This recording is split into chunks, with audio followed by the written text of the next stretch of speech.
टीपू का कत्ल हुआ 18 फरवरी को और उसके बाद ये कत्लों का सिलसिला जारी रहा और जावेद भट्ट साहब तक जो है ये पहुंच गया। पुलिस की इस हवाले से क्या कारकर्दगी रही है? पुलिस ने अब तक कितने लोगों को गिरफ्तार किया है? मेरे साथ मौजूद हैं senior crime reporter Adnan Khalid साहब, उनसे पूछेंगे। जी अदनान, मैं पहले कहने लगा था सीनियर कानूनदान तो अच्छा जी अदनान, ये मुझे बताएं कि ये इसमें तो बड़ी तेजी लग रही है जो है इसके जावेद भट्ट साहब वाले कत्ल के ओवर धड़ाधड़ बंदे पकड़े। ये तेजी मीर बलाज की बार पे नहीं थी। अब ये जो पकड़ रहे हैं ये मुल्जिमान, क्या ये मुल्जिमान महफूज हैं सारे?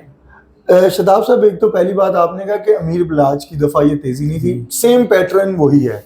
अगर आप थोड़ा सा याद करें, अमीर बलाज का जब मर्डर हुआ तो जो नामजद मुल्जिमान थे जिनमें तीफी भट्ट और गोगी भट्ट, उनको तो पुलिस ने पकड़ा नहीं, लेकिन एहसन शाह जो एक करेक्टर था उसको इसी स्पीड से पकड़ा गया जैसे अब शूटर्स को पकड़ा गया। जो नामजद मुल्जिमान है वो अब भी नहीं पकड़े गए। इस केस में भी, उस केस में भी इस तरह ही हुआ था। एहसन शाह को पकड़ लिया गया, उसकी तफ्तीश की गई और उसके बारे में बताया गया कि उसने इतने इतने की डील की थी। सेम वही पैटर्न, सेम वही स्टोरी। अगर शायद आप याद करें कि अब भी शूटर्स के बारे में यही कहा जा रहा है कि अमीर मौसम के शूटर्स ने ये बयान दिया, पुलिस का ये कहना है कि शूटर्स ने उनको ये बयान दिया जिसमें अजहर और इलियास शामिल हैं कि हमारी इतने में डील हुई थी 5 लाख में और 2 घरों में डील हुई थी, और उसके अलावा आरिफ एक जो इनका मीर मौसम वगैरह का पुराना मुलाजिम है, उसने हमारी मुलाकात करवाई थी और उसने ये सारी डील करवाई। इस तरह एहसन शाह के बारे में भी बताया गया था कि जी उसने 5 करोड़ में डील की, 50 लाख एडवांस ले लिया, कजाफी स्टेडियम गया, वहाँ अपने मोबाइल फ़ोन एक गाड़ी में रखे, फिर दूसरी गाड़ी में सवार होकर टीफी भट्ट से मुलाकात करने के लिए गया और वहाँ पर उनकी डील तय पाई। और उसने जो है सऊदी अरब से जब अमीर बलाज को कत्ल किया गया उसने मुखबिरी की। अब ये खुदा न खास्ता ये मामला उसी तरह तो नहीं चलता रहेगा जैसे फिर आप जैसे बता रहे हो कि उसी तरह पता लगे एहसन शाह जो इस जावेद भट्ट साहब के मर्डर का जो एहसन शाह है उसको भी किसी वक्त गोली लग जाए, उसको भाई छुड़ाने के लिए आए और आके। अब यही सवाल मेरा कई पुलिस अफसरान को भी मैंने रिसेंटली किया है और उन्होंने बड़ा दावा किया कि अब ऐसा कुछ नहीं होगा, क्योंकि जो एहसन शाह का इनकाउंटर हुआ उसके मामले में काफ़ी जो है सीसीपी लाहौर बिलाल सदीक के म्याना वो खुद उस पर पूरे मामले की इंक्वायरी कर रहे हैं। उस पुलिस अफसर जिनका नाम शकील भट्ट, उनको भी जो है अपने ड्यूटी से मुअत्तल कर दिया गया और उसकी भी इंक्वायरी हो रही है, उनसे भी पूछगिछ की जा रही है।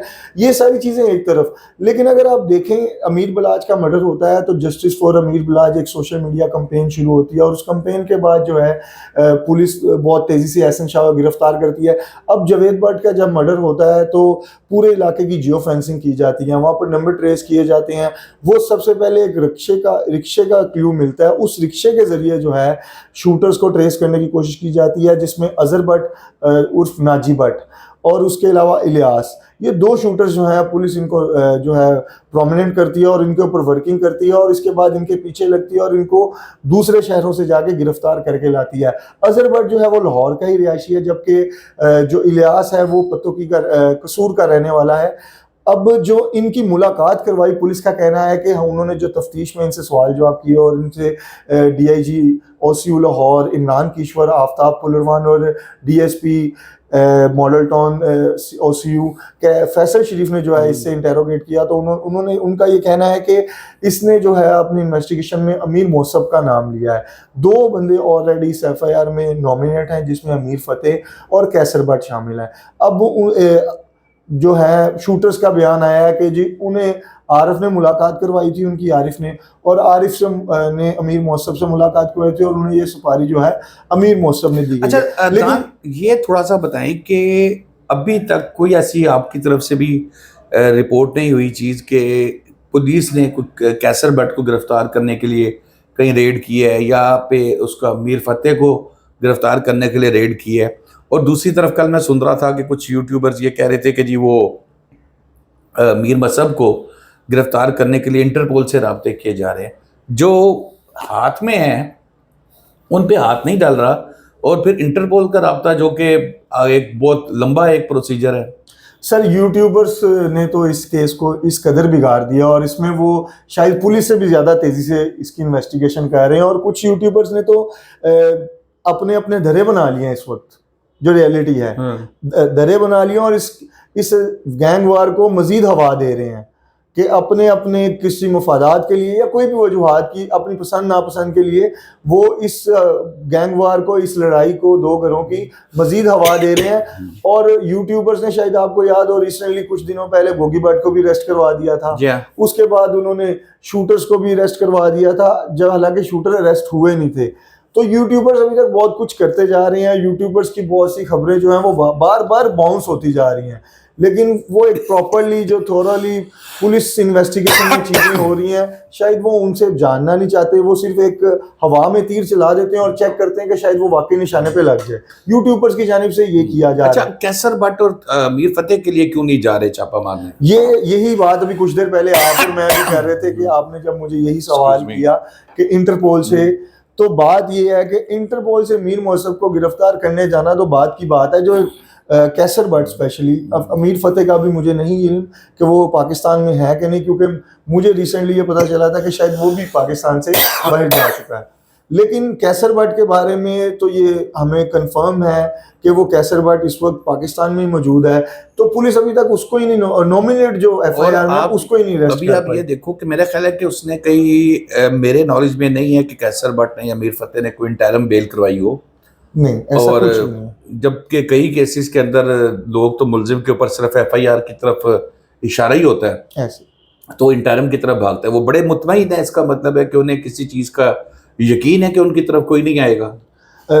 ये बिल्कुल यही तो बात है। और उनके वीडियो बयान, उनके ऑडियो बयान, कई यूट्यूबर्स को इंटरव्यू ऑडियो पर भी वो कैसर भट्ट दे रहा है। तिफी भट्ट का भी इंटरव्यू एक यूट्यूबर ने ऑडियो इंटरव्यू किया, और उसमें भी बड़ी संजीदा और बहुत सी सीरियस और बहुत सी ऐसी बातें हुई हैं उन दोनों तरफ से कि जिसमें ये लड़ाई जो है वो बढ़ती हुई दिखाई दे रही है। और शायद अब जो ये पुलिस ने शूटर से अरेस्ट किए हैं और उनका ये बयान शूटर का सामने आया मीर मौसम का, शायद पुलिस कोशिश कर रही है किसी ना किस तरह इस लड़ाई को जो है अभी फिलहाल वक्ती तौर पर रोका जाए, बाद में देख लेंगे कि इसको क्या करना है। अभी पुलिस की जानिब से भी शायद गेस्चर यही आ रहा है।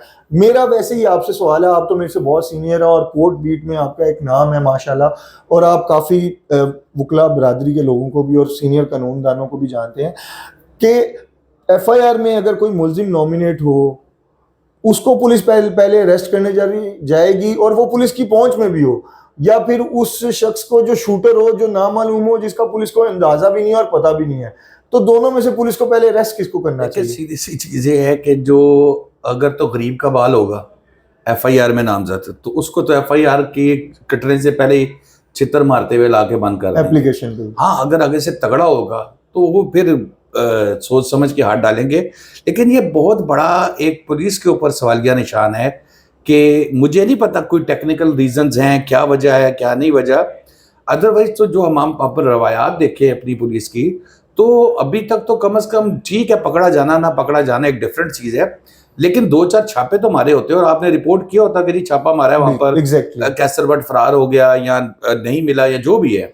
अभी तो ऐसी भी कोई चीज सामने नहीं आ रही। बिल्कुल यही बात मैं भी कह रहा हूँ कि पुलिस ने नो डाउट शूटर्स को अरेस्ट किया, उनको जाना, उनके ऊपर पूरी वर्किंग की, इन्वेस्टिगेशन की, बहुत अच्छा काम किया। लेकिन जो शख्स, जो मुलजिम जिसको नॉमिनेट किया गया एफआईआर में, पुलिस ने अभी तक उस तक अप्रोच ही नहीं किया। यानी कि एक होता है कि पुलिस उसके घर जाके उससे तफ्तीश कर ले, अभी तक पुलिस ने वो भी नहीं की। और मेरे ख्याल से एफआईआर में जो शख्स नॉमिनेट है उससे अगर पुलिस तफ्तीश करती तो शायद पुलिस को पहले ये ब्रेक थ्रूज मिल जाते हैं, इतनी भागदौड़ ना करनी पड़ती। मैं भी देख रहा हूँ कि सोशल मीडिया पर भी आज भी ये अमीर बालाज जो है वो बहुत पसंद किया जा रहा है उसको, क्योंकि वो जाहिर है नौजवान था। अच्छा, अब यहाँ पर एक मामला ये आ जाता है कि अमीर बालाज का जो केस था, क्या अक्सर नीचे मैं देखता हूँ मेरे उसके कमेंट्स लिखे होते हैं जस्टिस फॉर अमीर बालाज। क्या लग रहा है आपको कि अमीर बालाज के साथ जस्टिस हो सकेगा? जो कातिल हैं उसके, जो प्लानर हैं उसके, वो कोई भी हैं, चाहे वो गोगी भट्ट, तीफी भट्ट है या कोई और है, इनको कैफरे किरदार तक पहुंचाया जा सकेगा?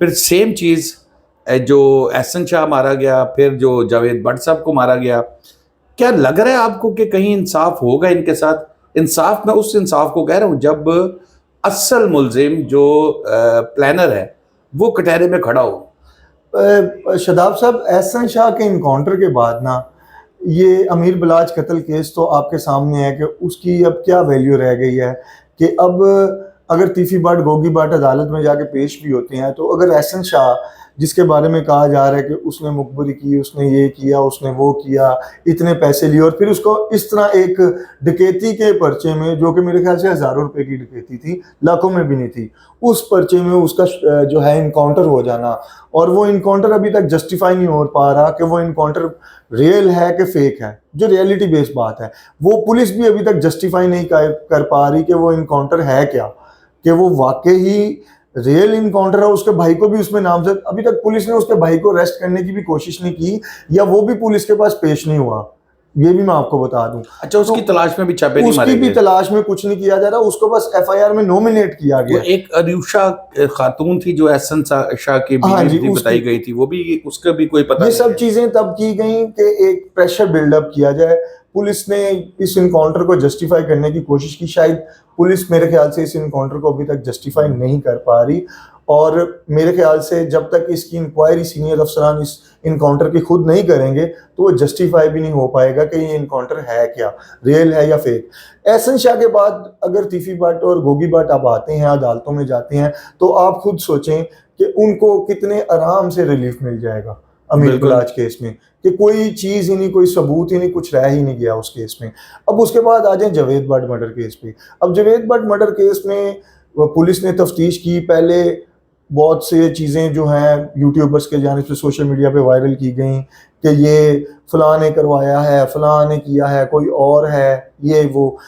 जब पुलिस ने तफ्तीश की शूटर्स को गिरफ्तार करके इलियास और अजहर से, तो उन्होंने क्लियरली आरिफ, जो कि अमीर मौसब और इस ट्रका वाला फैमिली का पुराना मुलाजिम है, उसका नाम लिया और बताया कि इसने हमारी जो है मुलाकात करवाई थी अमीर मौसब से और डील करवाई थी।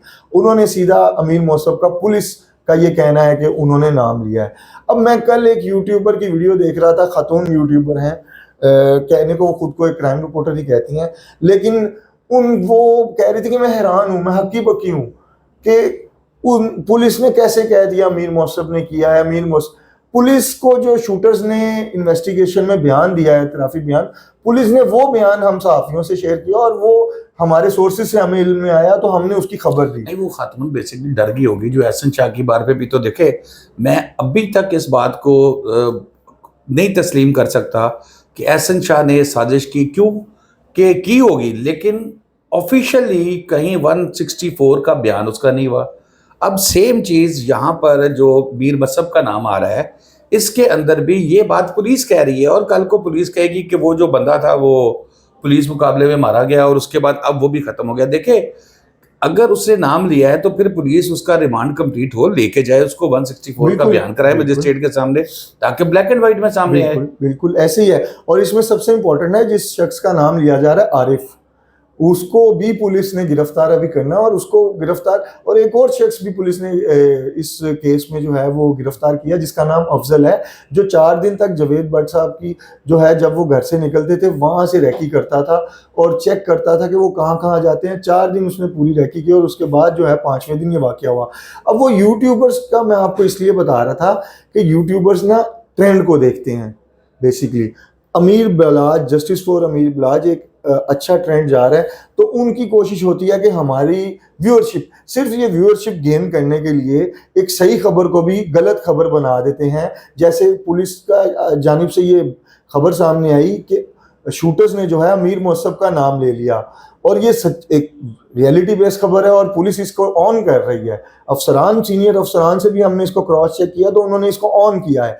लेकिन दूसरी तरफ एक जालसाज खबर को यूट्यूबर्स जो हैं वो प्रमोट कर रहे हैं कि इंटरपोल के जरिए अमीर मौसब को गिरफ्तार करने जाया जा रहा है। यानी कि रियलिटी बेस्ड खबर जो है, जो सच्ची खबर है, उसको झूठा कहा जा रहा है, और झूठी खबर को सच्चा बना के पेश किया जा रहा है, किस तरह चूरन बिक जाए। बेसिकली ये एक दुकानदारी चलाई हुई है यूट्यूबर्स ने, और इनकी इस दुकानदारी के चक्कर में जो है ये झगड़ा जो है वो बढ़ता जा रहा है। ये भी अगर एक चीज साइड पे रख दी जाए, अमीर मौसब को इंटरपोल के जरिए अरेस्ट करना जाना तो बात की बात है, कैसर भट्ट को पहले पुलिस जाके पकड़ ले, पकड़ नहीं सकती तो जाके उसके घर जाके उसकी तफ्तीश, या जहां पर वो इस वक्त मौजूद है जाके वहां पर तफ्तीश कर ले।